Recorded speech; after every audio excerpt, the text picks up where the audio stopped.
Hello everyone and welcome to VLSI Point. So how you guys are doing and how's your preparation going on?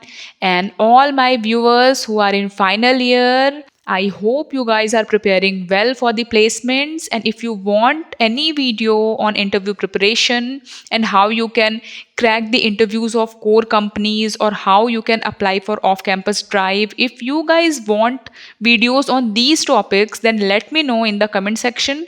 Definitely I'll make videos on that. And one more thing, guys, if you have not joined our Telegram group till now, then without any delay, just join that group, because there you will get a splendid environment where you can discuss your doubts, and you will get some outstanding materials for Verilog and for other subjects also, which will really help you to prepare for the exams and interviews. Along with that, you will get some job and internship updates as well. So, without any delay, join our Telegram group VLSI Point. Link is given in the description. So, let's get started today's video. So, in today's video, we will talk about tasks and functions. So, just check the learning objective. So in today's video, we will cover what is task, what is function. In detail, we will understand how we can write the task and functions and how we can use those tasks and functions. So one by one, we will discuss.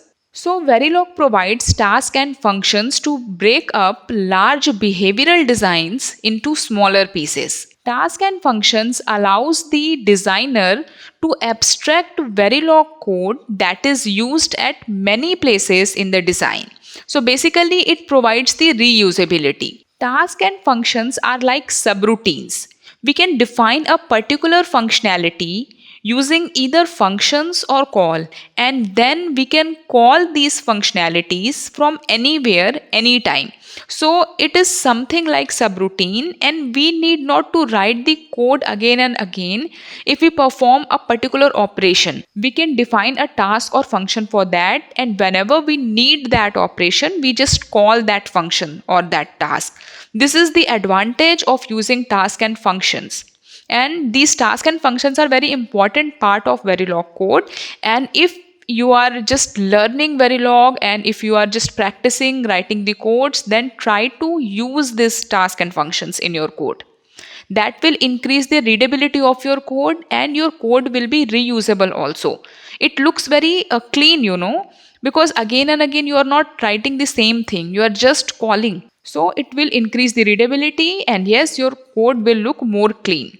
So first we will see the task. What is task? Let's see. So the tasks are declared with the keyword task and endtask. And task can enable other tasks and functions. It may execute in non-zero simulation time, and it includes delay, timing or timing control statements. Task may also have zero or more arguments of type input, output or in-out. Also, this task do not returns any value, but it can pass multiple values through output and in-out arguments. So here you can see the syntax and examples. So the syntax is very simple. You can see I have written here task, and then the name of that task you have to write, whatever name you have to give in, you can write here. Then all the input, output and in-out port list you have to write, and then inside this begin end block you have to write the statements and then the end task. So this is the simple syntax of the task. Now we will see some examples. So here I have taken the task sum. So sum is the name of this task sum, and then you have to write the input and output ports. A and B are 8 bits input and C is a 8-bit output. Then inside this begin end block, I have written C equals to A plus B and then end task. So in this manner, you can write your task. And if you have to just call that task, so how you can call that? Here is the way how you can call it. So initial, and inside this begin end block, I have written reg and then 8-bit variables x, y, z, and then I have called that sum task, sum and then the arguments x, y, z. So here these arguments x, y, z will be considered in the same order of that a, b, c. So x and y will nothing but a and b, and z will be c. So here you will get z equals to x plus y. So in this manner, you can write a task and then you can call it by giving different arguments.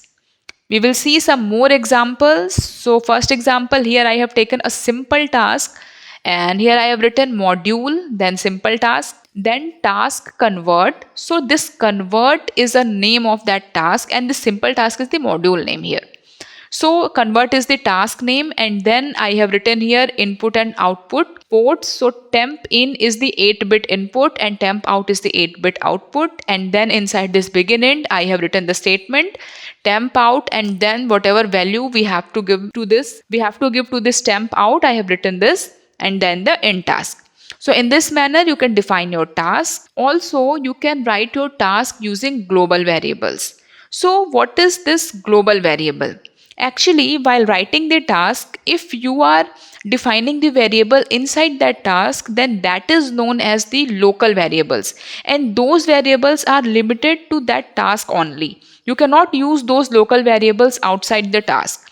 But you can derive the global variables inside the task, and global variables are nothing but the variables which you are defining outside the task. So here you can see I have defined two variables, temp in and temp out. Since these variables are defined outside the task, so it will be considered as global variables, and you can use these global variables inside your task. So inside this task, I have written inside this begin end block temp out, and then 9/5 into temp in plus 32. So in this manner, you can use global variables in your task. And here you can see how you can call a task after writing. So simple code I have written here, module and then task calling. This is the module name. And then I have written all the ports, temp A, temp B, temp C and temp D. I have just defined the ports, input ports and output ports. And then I have included one file which is mytask.v. This is a file where I have defined the task. This is the file name. And then here I have taken two always block. In one always block, I have given temp A in sensitivity list, and in another always, I have given temp C in the sensitivity list, and then I have called the convert task. So here you can see convert and then temp A comma temp B. So this temp A will act as an input and this temp B will act as an output. Also here this temp C will act as an input and this temp D will act as an output. Actually, these arguments depends on the format of your task, how you have written there all the variables, all those ports. These arguments depends on that. So in this manner, you can call your task. So I hope task is now clear to you. I have few more points to tell about the task. Task can use both blocking and non-blocking assignments, and task can be disabled using a disable keyword. There are keywords enable and disable, so you can disable a task by using these keywords. We will see these things in more detail in our practice set. When I'll give some different codes, that time these things will be more clear. Also, task may have 0 or many arguments and doesn't return any value. As I've already told, task never returns any value. Function returns a value. So now we will see functions. What is function? Functions are declared with the keyword function and end function. Functions can enable other functions but not other tasks. Functions always execute in zero simulation time. Mean to say, we cannot include delay, timing or timing control statement inside a function.